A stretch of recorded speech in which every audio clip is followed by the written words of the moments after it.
everybody. My name's Shane I'm Leonie. and we're from South Africa. We've just purchased ourselves a Compass 47, as you're going to see now. This vessel was neglected for about 20 years, standing under the tree, and we went to go and have a look at it. We weren't sure if we were going to buy it at that time. We started looking around, and somebody else bought the vessel in between, right? But luckily he was somebody that bought it to make a couple of rand on it and sell it again. So then we had to look at it at buying it for a higher price, and we decided to do that. But before we get to that, let us show you a couple of clips of where this vessel was standing. And we don't have much video footage, but we've got photos of where it was standing, so we'll do a little slideshow, and then you can see this neglected boat. Now it is loaded onto a low bed, and it was taken out to another small holding. Yeah, in South Africa it's a smaller version of a farm. We call them plots. So it was taken out to a plot, and that's where we actually purchased it from, was from this plot. But let's go to that slideshow now and have a look at where it was standing originally.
So we've moved the yacht. We didn't move it.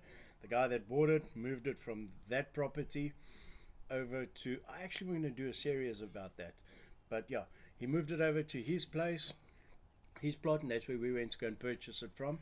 And luckily we managed to do the purchase, and it was done. And now we've got to move this vessel to the yacht club, where we're going to work on it. But before we get there, I just want to tell you, we've been looking for a yacht for over 2 years. That we've been looking for one. I'm going to say 3 years been looking, right? And we've been to Durban. We've looked at plenty of yachts there. Been to Cape Town. Been to the Wall, Richards Bay, all over in South Africa. Now in South Africa, there's a lot of yachts, right? And in bad condition. I mean, when they rotting away, the guys still think that they're worth $500,000, but we couldn't find anything that we weren't going to do a lot of work with. We're going to spend a lot of money on it to make it safe for us to cross an ocean. And to live in. It's our home. It's going to be our home for a couple of years from now. Yes, forever. It's going to be our home. So we couldn't just buy anything. If we're going to take a boat and spend a lot of money in it, we might as well take something like this, which is empty. We build it the way we want it, and with all the safety that we want. Right? So there were a couple of criteria that we were looking at. We were looking at a fixed keel, which we've got, center cockpit, which we've got. So with that being said, now we've got to build this thing from inside out. There is nothing. There's no floor. There's no bulkheads. There were bulkheads. They rotted away. This boat was broken into where it was standing, and rainwater got inside and it flooded because there were no holes for the water to go out. It flooded up on the inside, and then the stands broke and it fell over. That's why it's standing so skew there. Punctured a hole in the side and the rainwater escaped. With this, the engine that was there was a brand new Pintus engine, gone. There's nothing. I'll show you later pictures of that. And when we get to it, an engine, I have actually purchased another engine, but we'll get to those videos later. But it is unrepairable. It's just it's way past it. You can't fix it. So with that being said, we've done all this looking for yachts, can't find anything, and this is our best bet, is to just build it the way we want it. And it's going to be longer for us. It's not something we can get on, do a few months work and off we go. So now it's going to take us a few years to get this one going. 2 years. Okay, you guys count. We'll see how many years it takes us. I'm saying 2 years and we're on the water. I hope so. 2 years we're on the water. Mark the date. 2 years we're on the water. But anyway, let's get to where I go through to load this vessel onto a low bed, to bring it through to Bluff Yacht Club. That's where we're members by the Bluff Yacht Club, and we bring it through there, and that's where we put it on the hard to start the work. So let's shoot over to those clips. Okay, so yeah, I just want to apologize for the small footage. The screen is very small. Unfortunately, this is my first video that I'm editing. I will still get better at this, but please just bear with me. Like I say, first video editing, I will get better. Enjoy.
So we've loaded this yacht up, and we've just moved it from this premises just like a mile down the road to a safe place, and the following morning is when everything starts. So we've got about, I'd say about 100 miles to do. Yeah, because it's 160. Yeah, it's about 100 miles that we had to do. Where we had to move this yacht, but we need blue light escort, we need escorts to the low bed, permits. We done a whole inspection. We had to like do a route inspection first of all to make sure that it's going to clear all the bridges and it's going to fit everywhere where it has to fit. We needed to get permits, we needed to get blue light escort, which is the traffic department has to escort us. It's the municipal traffic, so it's called Metro Police in South Africa. They had to escort us. We could not travel without blue light escort. So all of this had to get in line. There were so many things. It was the low bed, the crane to load it. Where we offload, we need the crane. We need a rigger to come out. So we need a qualified rigger. Otherwise, this guy with a crane wouldn't offload. And it was just a whole nightmare because we have to line up everybody exactly and make sure that our timing is right, and they wouldn't move it if it was raining. They wouldn't move, and it was this and it was that. So we had a lot of running around and rigmaroles to get across. But anyway, we crossed all these hurdles. We took this yacht. Now, I won't stress enough how much stress I had about this. Normally Normally, we're watching YouTube videos and then we say the guy's putting their boat in a travel lift and taking it out the water, and then his nerves are all shot. And I'm thinking to myself, but why? He's just, I mean, these guys with the cranes have done it so many times. Why is your nerves shot? And let me tell you, I was nervous. I was shaking all the way till we got it actually on the ground, and I was a nervous wreck. We both were, as a matter of fact. We were both very nervous. But we got it moved safely. So we're going to show you that part where we got it to the yacht club. And the beautiful part is they always talk about the yachties. And it was excellent. We got to the yacht club and everybody, there weren't a lot of guys there, say about 10 people, but they all downed everything that they were busy with. And everybody gave a hand, getting us in there, showing, right, this, you know, everybody gave a hand. And welcoming us there, so it was quite nice to see that the yachting community is like that. And if it goes like that for the rest of the world, well, I think we're going to have a beautiful life for the rest once we go in the water. What do you say? Definitely. Right, so let's get down to those videos where we're moving this yacht, and this is actually moving it down to the yacht club. We get there.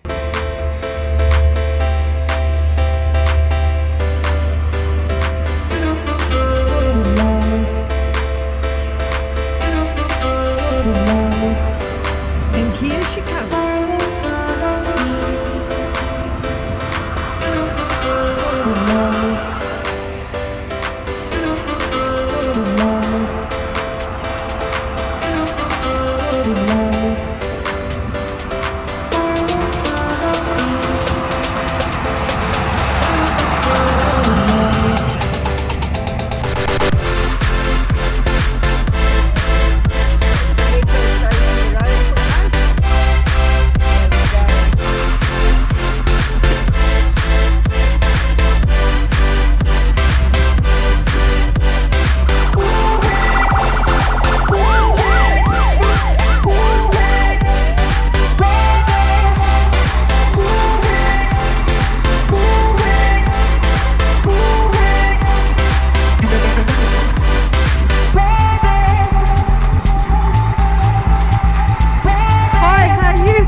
So there we are. We've dropped off the yacht. It's on the hard and it's by the yacht club. So now all the work can start. So next week we're going to be washing the boat and we're going to be ripping out the old bulkheads and making new bulkheads. Please like, subscribe, comment, thumbs up, all the good stuff. Let's get this channel going. And then we'll see you next week where we start with the washing of the yacht. Cheers guys. Bye. Bye. Bye.